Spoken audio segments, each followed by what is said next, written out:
Jeffrey slowly opens his crusty eyes. He can already feel the throbbing pain in his head from all the junk food he ate last night. He checks his phone. It's 3 in the afternoon. He's got assignments to hand in tomorrow. But what do you think Jeffrey does? He opens up TikTok and starts scrolling. I'll just look at a couple of videos and then I'll go brush my teeth, thinks Jeffrey. 2 hours later and he's still scrolling, and by the time that he gets up, there's only a couple hours left of daylight. Adonis is awake before the birds have even begun to sing. He understands that for men, life is a race, and if you want to win this race, you have to start before everyone else. Adonis doesn't check his phone. He doesn't even know what TikTok is. Whilst Jeffrey is staggering home from his night out, Adonis is on his morning run. By the time Jeffrey wakes up, Adonis has already been to the gym and finished his work for the day. This is how all young men should live.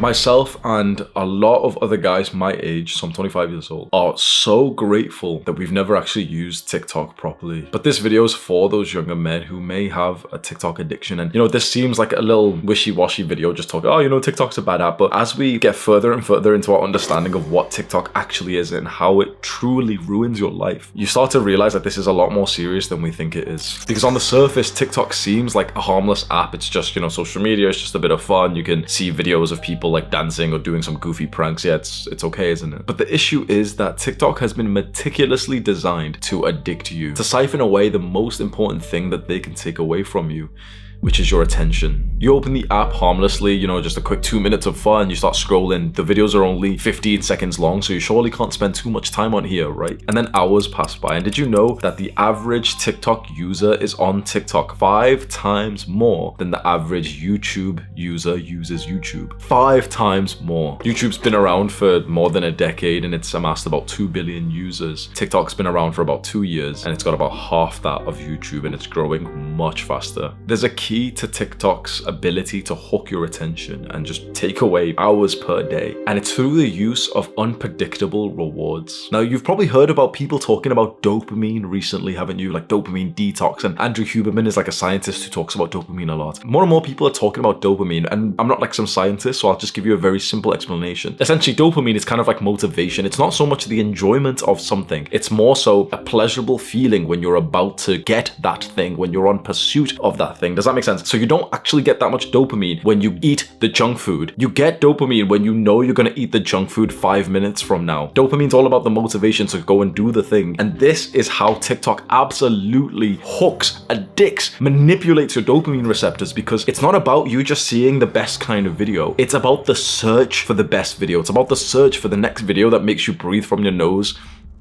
Just scrolling and scrolling and scrolling, and your dopamine's just hyperactive because you never know, the next scroll might be really, really interesting. If you've ever studied psychology, you might know that there's a very famous experiment that found this out like decades ago, and this was called the Skinner rat box. B.F. Skinner is a very famous psychologist, mostly because of this experiment. B.F. Skinner ran an experiment where he put rats inside of a box. Skinner observed that the animals responded most to random rewards. The mice or rats or pigeons would press a lever, and sometimes they get a small treat, other times a large treat, and other times nothing at all. Unlike the mice that received the same treat every single time, the mice that received variable rewards seemed to press the lever compulsively. This is the key to TikTok's addiction strategy. You couple that strategy with the fact that Tinder has an endless scroll, like you can't get to the bottom, you just keep scrolling and scrolling and scrolling. It's almost like it's psychological warfare, because you see that the creators of TikTok know what they were doing when they created a platform like this. They know that this would addict you severely, and that there's such a level of friction to stop the pursuit of the next dopamine-filled TikTok. To close the app is actually kind of difficult. It's not uncommon for us to hear of some young guys who are spending more than 1 to 2 to 3 hours per day on TikTok, and there's literally some guys who are more on the extreme side, 5, 6, 7, 8 hours a day. I can already sense that there might be some people watching this who may have fallen victim to like the Jeffrey propaganda that's come from these companies, and you might literally have like this conscious thought right now thinking, oh, but like, it's not that bad, like I only do it a little bit, I only do it like 1 hour a day or 2 hours, or like everyone else in my school uses it. You've got to understand, having a thought like that actually shows that you don't have much respect for yourself, because as a young man, you must know this. Your time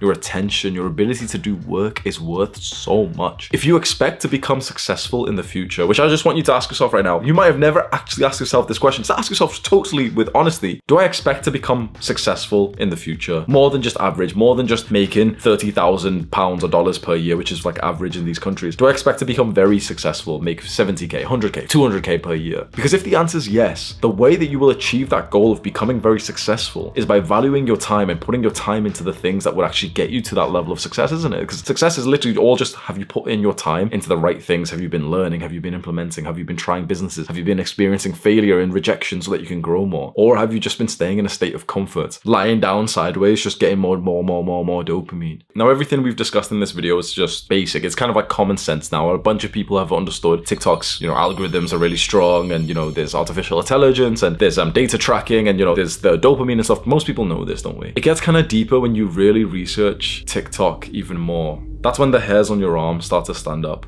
and you look around thinking that this could literally destroy the world.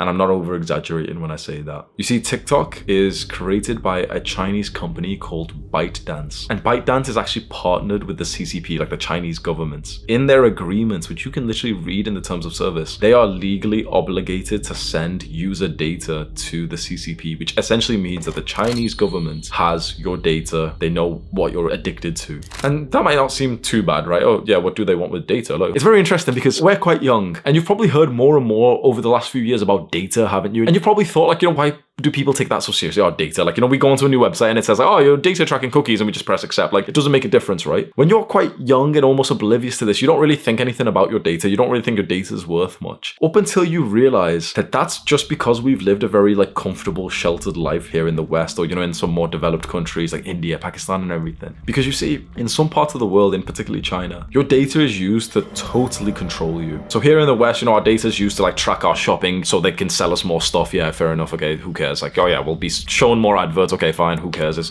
not that important, right? But in China, and this is really true, they already have what's called a social credit system. They've essentially got a score. If you've ever watched that Black Mirror episode, I think it's called Nosedive, where it's everyone has a 5-star rating out of 5 stars of what you'd rate each other for, your social mannerisms and everything. In China, they have that. They literally give you a social credit score, and if your score is too low, they literally restrict your freedom. You can't travel, you can't take buses, you can't take trains. And there's an article I read which showed that when there was some kind of protest in China, they literally locked it down using people's data like this. They stopped people from being able to leave the protest so they could get arrested. They stopped people from being able to enter the protest by stopping certain QR codes or something, people's data from being able to buy trains and everything. You don't realize how much your data can control you just because just yet we haven't experienced that in the West. And this then coupled with the fact, and you might have heard this, that in China, the TikTok algorithm promotes a very different kind of content than it does in the UK. The algorithm in China has been meticulously designed to promote the kind of content that will inspire their young people to become hard and disciplined. What does the algorithm in the West promote?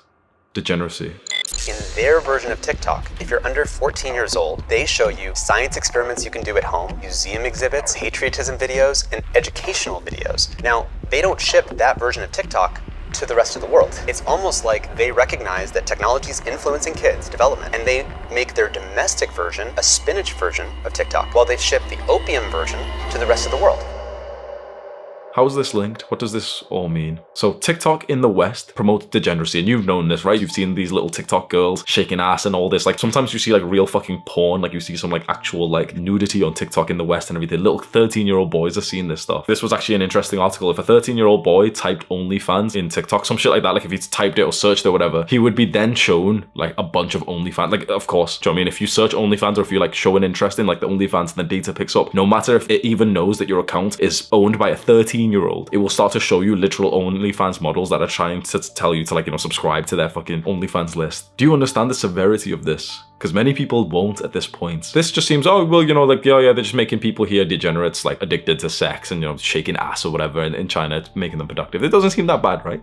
This will only really make sense, the severity of this will only make sense if you know the consequences of a sexualized nation. There's a quote: if you want to destroy any nation without war, make adultery or nudity common in the young generation. And this quote is becoming more and more realistic. It's become more observable. A country falls when especially the young people become too sexually free. fuck, this video can get really fucking deep. I really hope you can follow along with me. So far, okay, let me just do a recap. So far, we've covered the issues with TikTok. It's extremely addicting. We've covered that TikTok is made by the company ByteDance that reports literally to the CCP, which means that they share data there. And that TikTok's algorithms promote degeneracy, nudity, adultery, open sexual revolution in the West, but then very restrained, disciplined in the East and in China. First of all, we need to answer this question. Why does adultery, why does like sexual freedom destroy a nation? Because that doesn't seem like too obvious right now, does it? Why, when a nation's young people start to have more like free sex outside of marriage, why does that destroy the nation? Well, when people have too much like, sexually free sex, like, oh, go fuck whoever you want, the family starts to break down. When religion was in control, the only time you'd really be having sex if you followed those rules was at age 18. A man and woman would get married and they'd quickly, be horny as fuck, so you'd quickly get married, you'd have sex, you start having children, boom, you've got a family unit. You've got the nuclear family unit, which was like literally like the most core part of a strong nation. Because if that nation eventually went to war, if that nation was going through some Great Depression, that man would be working hard because he had a family, he had a wife and kids to fight for. When the family is made redundant and the father is killed from the family unit and replaced with the government, and then the young people are promoted to be degenerate, and you see this music and everything. Bro, I haven't watched a music video in a while. And my friend Sam, me and him were on a Discord call, and he just like ended up sharing his screen and he put on like some rap video by one of those like black American rappers, like you always see them wearing chains and shit. I hadn't watched any music videos in a while. I've not seen any porn, any social media. I don't have any of that shit. I've just seen this random one where it's like they're all in like the hood or something and they've got like a bunch of like degen girls twerking around them. The guys are like imitating sex moves and everything. It's very degenerate. Obviously these aren't their fucking wives or anything. Do you know what I mean? Just that made me think like, fuck, like that's actually normal in the West to see this type of degenerate content. You see like these female artists getting like dry humped by their male like dancing stars when they go onto like stage or something. You see all these people promoting like this degeneracy. A lot of people reply to this and say, oh, well, you're a misogynist, you don't want women's sexual freedom and stuff. This isn't about hating on a particular sex. This is about realizing that this causes weakness, because the thing that causes the most strength in a man, and therefore the most strength in a country, is family. And so when we destroy the family by showing people that they can have sex and promoting them to have sex outside of the family, perhaps this can get even more red pilled, because then those same people, especially the women, this gets very fucking red pilled, honestly. Like you start to see all the plots like linking together. I'll put this all together soon. But the next thing we need to discuss is what happens when sexual freedoms are opened. What happens when young people are allowed to like to just fuck, and it's just normal to be on Tinder and stuff. Men get extremely horny, and so men really want to fuck, and so men start crowding and start wanting to fuck the same girls, and they're sending the messages and everything. That means that women's self-esteem and like self-identity starts to inflate, because an average girl is now getting the attention of like a fucking 100 years ago. An average girl is getting hundreds of messages, literally like almost like a rock star level attraction that she's getting, and she's literally just like a 5 or something. And I don't say this like disrespect her, I'm just saying like the brutal truth. So what happens if sexual freedom is opened up? Men are now allowed to like hoard women and start texting them all the time, and of course, like when you're allowed to just fuck as a guy, it's like you may as well go shotgun strategy and message as many girls as possible. Women's self-esteem is rising from that, so women start seeing themselves better. When women see themselves better, they only want to fuck guys who are better than them. So this 5 now thinks that she's an 8 because of the hundreds of Tinder matches that she's getting, and now she'll only fuck guys who are 8s, 9s, and 10s. But these guys won't want to get into a serious relationship with her, which means that she will, like, sounds fucking gross, and I don't mean to be like sexist, but she will get ran through by the chads that don't want a real relationship with her because they still see her as a 5, even though she sees herself as an 8. This is like the sort of conventional girl that you see who's like, oh, all guys are the same, guys only want one thing and stuff. Like, guess why she's saying that? Because she's had these like instant sexual experiences with guys who then don't want to get into a real relationship with her because her, her sort of image of herself has been inflated by all the little chumps messaging her. Then she's had so much sex with so many different guys that then that reduces her ability to even pair bond and stay true with one guy in the future. This is where we get controversial, and like right now, I'll be totally honest, I have a fear that I don't even want to record the rest of this video because it might not be worth me literally losing my entire channel for this video. I could literally get cancelled for what I'm about to say, and I will try and say it in the most like uninsulting way possible. But this same woman then who thinks of herself here, even though she is here, and she's been then sleeping with, well, she wants these guys and she'll happily get into a relationship with them. So they end up meeting up, going on a date, and then they fuck her, and then they don't like reply because these guys want a girl up there. This girl has now slept with 10 guys, 20 guys, and there's quite gut-wrenching research that shows that when a woman has slept around, her ability to stay faithful drastically decreases. In fact, it is researched. This is not like my sexist opinion. There is real core research for this, that the number one indicator of a woman initiating a divorce and also getting into an affair is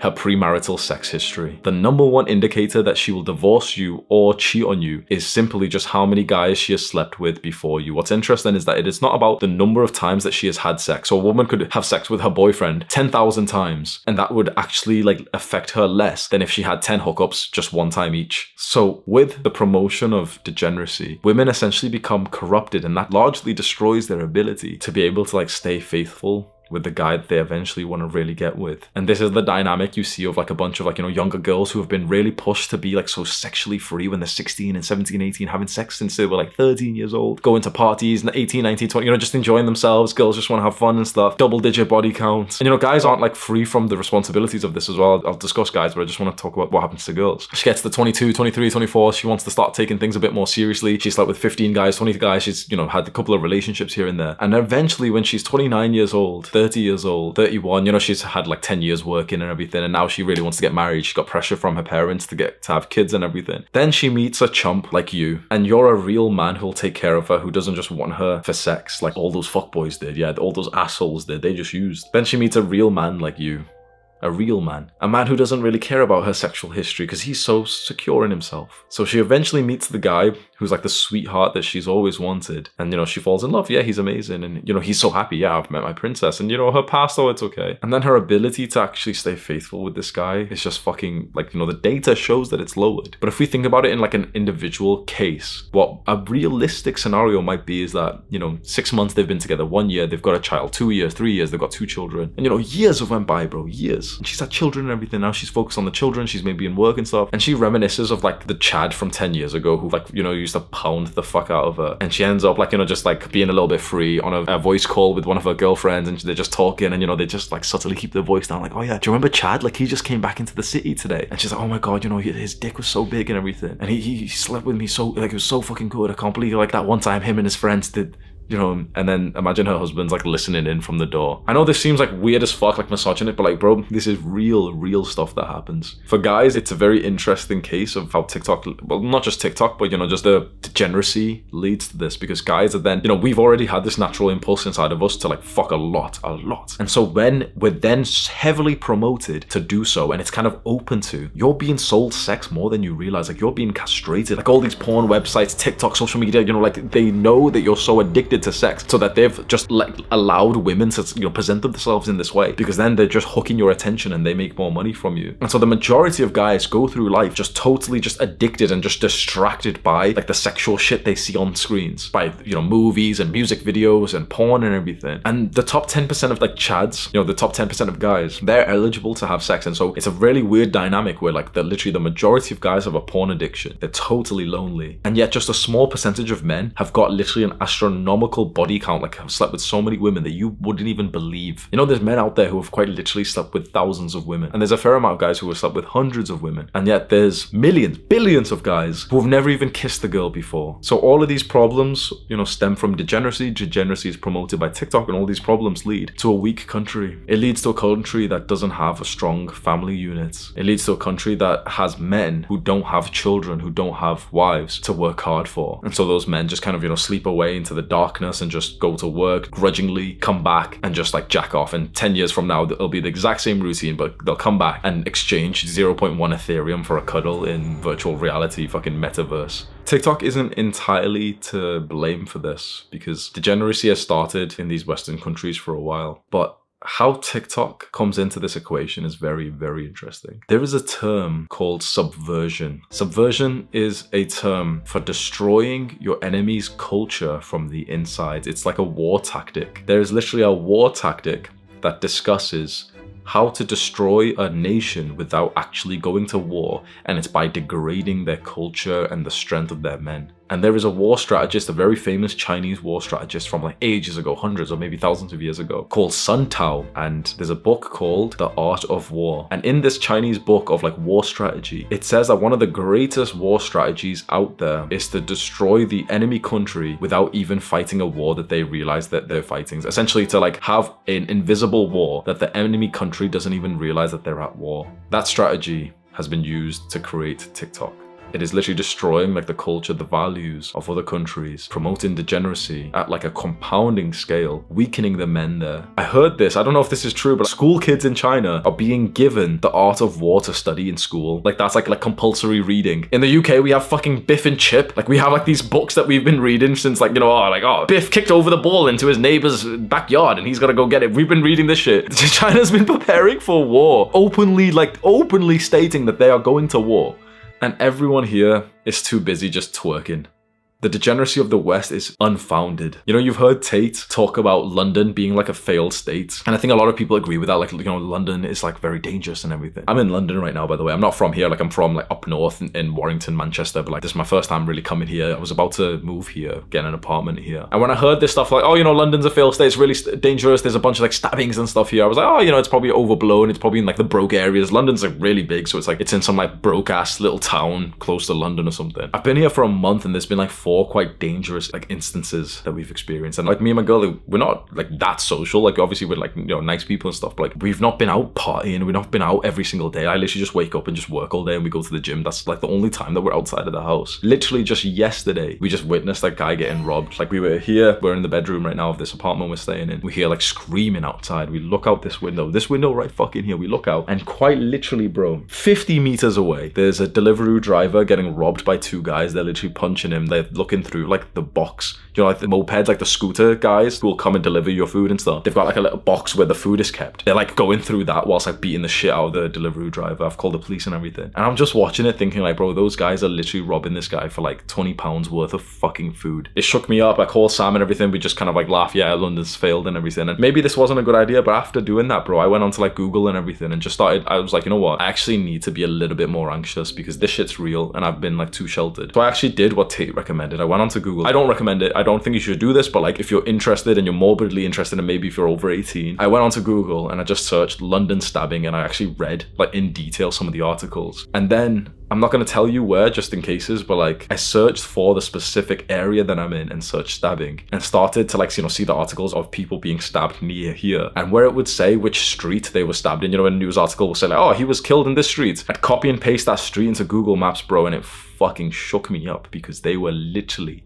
less than 5 minutes walk from here. How is this related to what we're talking about? Well, when degeneracy causes a nation to start like, you know, declining and the men become more weak and the men don't have much to work hard for, then the country starts like performing worse. The hard financial time starts hitting, then people are really fucking broke and then, you know, there's no fucking father. Do you think the people who are stabbing around here, do you think those guys have got like good quality father figures in the home? Of course not. Degeneracy is leading to the father being killed off away from the home and, you know, the single mother who's going to raise the child. And so these guys who are out here stabbing, these guys who are out here fucking robbing people and attacking people for £20 worth of food, I can guarantee they're not going to go home to like some positive loving father. Of course they're not, right? The 2 guys out here just robbing this guy for £20 worth of food, they're not going home to some like loving family, are they? They're not going home to some loving parents, masculine father, feminine mother, are they? The father's being killed away from the home, and when the father gets killed, the boy isn't going to be raised to be successful. The thing is, the West does not want to listen to these statistics. I think this video might get me fucking fully, like this video might get age restricted or something, fine. This video might get demonetized, fine. I fear that this video would literally like cause me to get silenced. And I don't even know if we're going to release this video, honestly. Like I've already had it in my, okay, I'll send it to my editor, I'll get him to do the first draft, and me and my team will come together and literally just see like, is it worth the risk? The West doesn't want to talk about this. There are severe consequences to a child being raised without a father. And that specifically means, like I have to say this, that specifically means that there are problems to a child being raised by a single mother, and that stems from the degeneracy that's happening. It stems from this you go girl attitude, like, you know, this woman who's, you know, slept around more and then she's got a higher body count and then now she's got less of a chance to pair bond with her husband, and then she eventually goes and cheats or she files a divorce and she can raise the kids all by herself because this woman, who is a victim in her own right, has been conditioned and brainwashed since 5 years old to say like, yep, you can do everything that a man can, you don't need a man, you go girl, yes, you go girl, you can have a career, children, and raise the children by yourself, you don't need a man, the government will pay for you.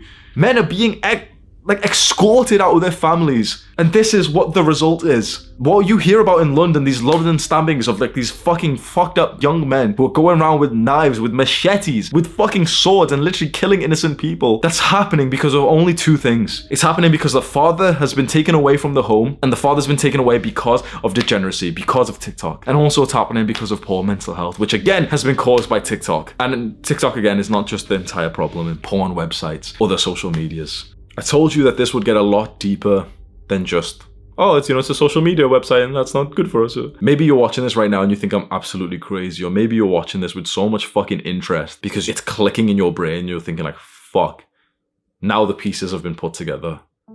I don't know as like a macro level solution to this. I really don't know. But I know for certain what will work for you is your own self-improvements.